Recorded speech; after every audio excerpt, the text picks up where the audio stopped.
Hello viewers, আসসালামু আলাইকুম। আজকে একটি নতুন রেসিপি নিয়ে আপনাদের মাঝে চলে আসলাম। আজকে আপনাদের রান্না করে দেখাবো ব্রয়লার মুরগি। অনেকে ব্রয়লার মুরগি খেতে চায় না গন্ধ আসার কারণে। আমার রেসিপি ফলো করে আপনারা একবার হলেও রান্না করে খেয়ে দেখতে পারেন।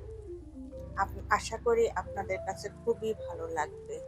বাসায় মেহমান আসলে কিন্তু এভাবে রান্না করে তাদেরকে খাওয়াতে পারেন। তারা আঙ্গুল চেটে পুটে খাবে এবং আপনার কাছে রেসিপি জানতে চাবে এটা কিভাবে রান্না করা হয়েছে।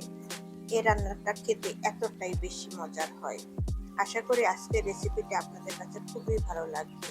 খুব সহজ ও অল্প সময়ে ঘরে থাকা উপকরণ দিয়ে এই রান্নাটা করে নিতে পারেন। আমার এই রেসিপিটি যদি আপনাদের কাছে ভালো লেগে থাকে তাহলে ভিডিওটি স্কিপ না করে পুরো ভিডিওটি দেখুন। চলেন তাহলে মূল রেসিপিতে চলে যাই। এখানে রান্না করার জন্য আমি 800 গ্রাম ব্রয়লার মুরগির মাংস নিয়েছি। মাংসগুলো আমি মিডিয়াম কাট করে কেটে ধুয়ে পরিষ্কার করে নিয়েছি।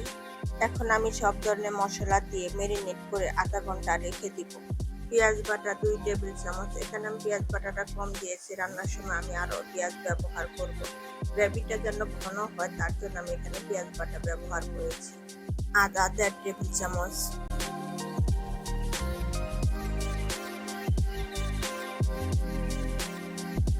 রসুন বাটা 2.5 টেবিল চামচ।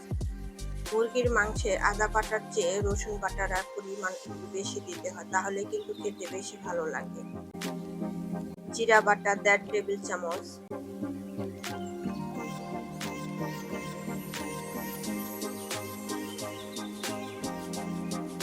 3 টেবিল চামচ নারকেল বাটা।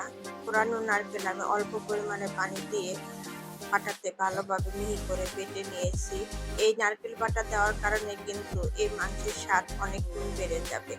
1 চা চামচ হলুদের গুঁড়া, 1 টেবিল চামচ মরিচের গুঁড়া, তবে ঝালের পরিমাণ আপনারা আপনাদের পছন্দ মতো বাড়িয়ে বা কমিয়ে নিতে পারেন। 1 টেবিল চামচ ধনিয়ার গুঁড়া, স্বাদ মতো লবণ। সবশেষে দিয়ে দিলাম 1/3 কাপ তেল। তেল দিয়ে আমি ভালোভাবে মেখে নিব। একটু সময় নিয়ে ভালোভাবে মাংস মেখে নিতে হবে যাতে করে মাংসের ভিতরে মশলা ভালোভাবে ঢুকতে পারে।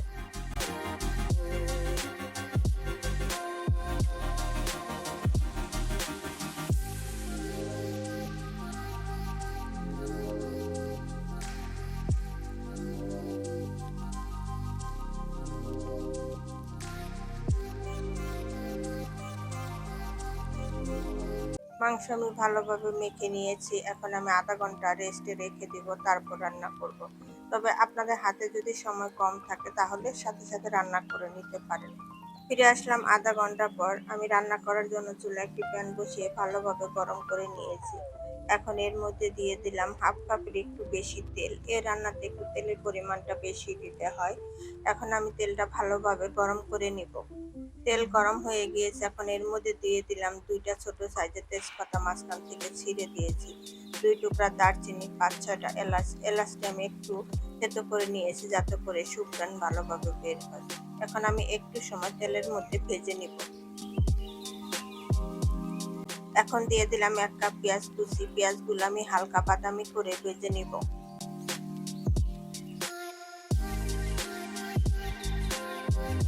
পেঁয়াজ আমি হালকা বাদামি করে ভেজে নিয়েছি। এখন একটু নাড়াচাড়া করে দিচ্ছি। নাড়াচাড়া করে দিয়ে আগের থেকে যে মাংস ম্যারিনেট করে রেখেছিলাম সেই মাংসটা এখানে দিয়ে দিব।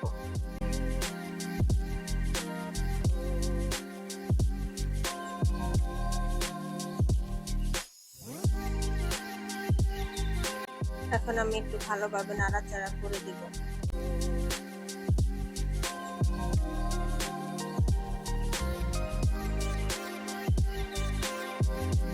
যে বাটিতে আমি মাংস ম্যারিনেট করে রেখেছিলাম সেই বাটিটা ধুয়ে অল্প পরিমাণে পানি দিয়ে দিলাম। এখন আমি নাড়াচাড়া করে দিয়ে আমি মাংস কষিয়ে নেব।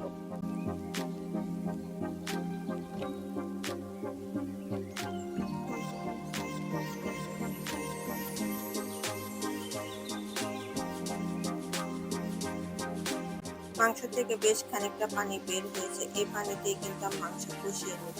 এখানে এক্সট্রা কোনো পানি দেওয়ার আর দরকার নেই।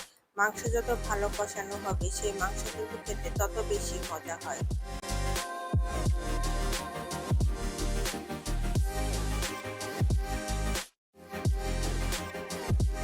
বারবার ঢাকনা খুলে কিন্তু নাড়াচাড়া করে দিতে হবে, তা না হলে নিচে লেগে যাবে, খাবারের টেস্ট নষ্ট হয়ে যাবে।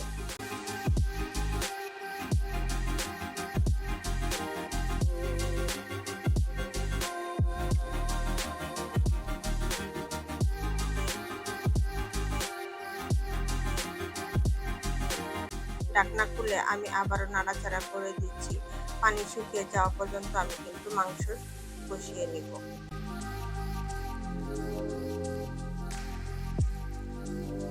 আমি এখন এর মধ্যে দিয়ে দিচ্ছি দুইটা আলু কেটে আমি একদম লাল লাল করে তেলের মধ্যে ভেজে নিয়েছিলাম, সেটা দিয়ে দিলাম। তবে আপনারা যদি আলু খেতে পছন্দ না করেন সেক্ষেত্রে স্কিপ করতে পারেন। আমার বাচ্চারা যেহেতু খুব পছন্দ করে তাই আমি দিয়ে দিলাম।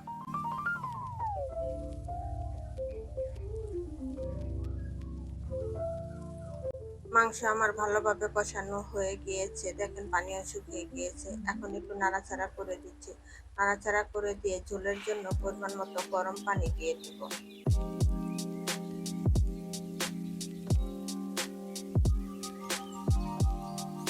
মাংস যেহেতু 80% সিদ্ধ হয়ে গিয়েছে, এজন্য কিন্তু আমি ঝোলের পরিমাণটা কমিয়ে দিয়েছি। আর এই ব্রয়লার মুরগির মাংস কিন্তু বেশি ঝোল থাকলে সে মাংস খেতে বেশি ভালো লাগে না, একটু মাখো মাখো থাকবে সেটাই খেতে বেশি ভালো লাগে।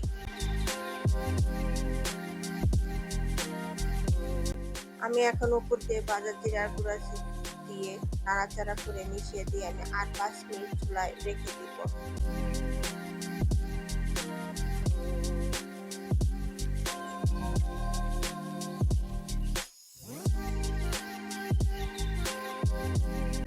দেখেন আমার রান্না শেষ, চুলা বন্ধ করে দিয়েছি। দেখতে কতটা লোভনীয় লাগছে, খেতে কিন্তু ভীষণ মজার হয়। এভাবে মুরগি রান্না করে রুটি, পরোটা কিংবা গরম ভাতের সাথে পরিবেশন করতে পারেন। আপনি যাকে এইভাবে রান্না করে খাওয়াবেন সে কিন্তু আপনার রান্নার প্রশংসা করবে, এমনকি বারবার বলবে এইভাবে রান্না করে দেওয়ার জন্য। আপনারা একবার হলেও আমার রেসিপি ফলো করে বাসায় রান্না করে দেখতে পারেন, আশা করি আপনাদের কাছে খুবই ভালো লাগবে।